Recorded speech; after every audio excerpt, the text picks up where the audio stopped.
Am I the only one that didn't know about the least aggressive militaries in the world? Today, I'm diving into something a bit different but super fascinating. The nations with the most peaceful military policies.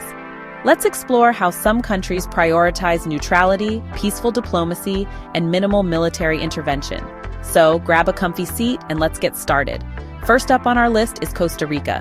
Did you know that Costa Rica abolished its standing army way back in 1948? Yep, that's right, no army.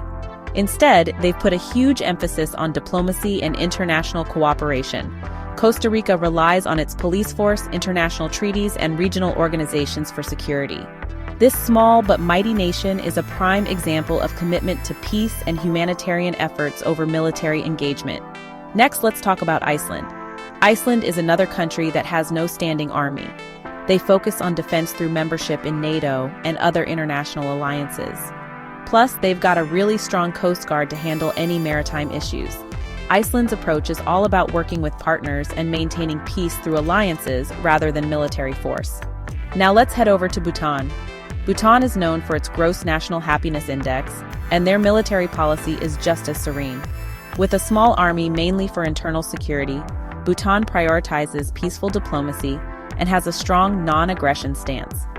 This beautiful Himalayan nation truly practices what it preaches when it comes to peace and harmony. Moving on, we have Switzerland. You might be surprised to see Switzerland here, but hear me out. While Switzerland has a well-trained military, it's all about defense. They've got a long-standing policy of armed neutrality, meaning they stay out of foreign conflicts, but are ready to defend themselves. It's a unique blend of preparedness and neutrality that's kept Switzerland peaceful for centuries. Lastly, let's look at New Zealand. New Zealand maintains a small, focused military force and emphasizes diplomatic solutions.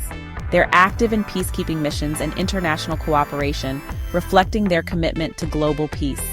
New Zealand's military policy is another great example of balancing defense with a strong emphasis on peaceful engagement. So there you have it, 5 nations with the least aggressive military policies.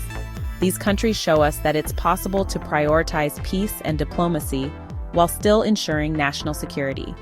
Thanks for watching, and if you found this interesting, make sure to like, share, and subscribe for more deep dives into fascinating topics. See you next time.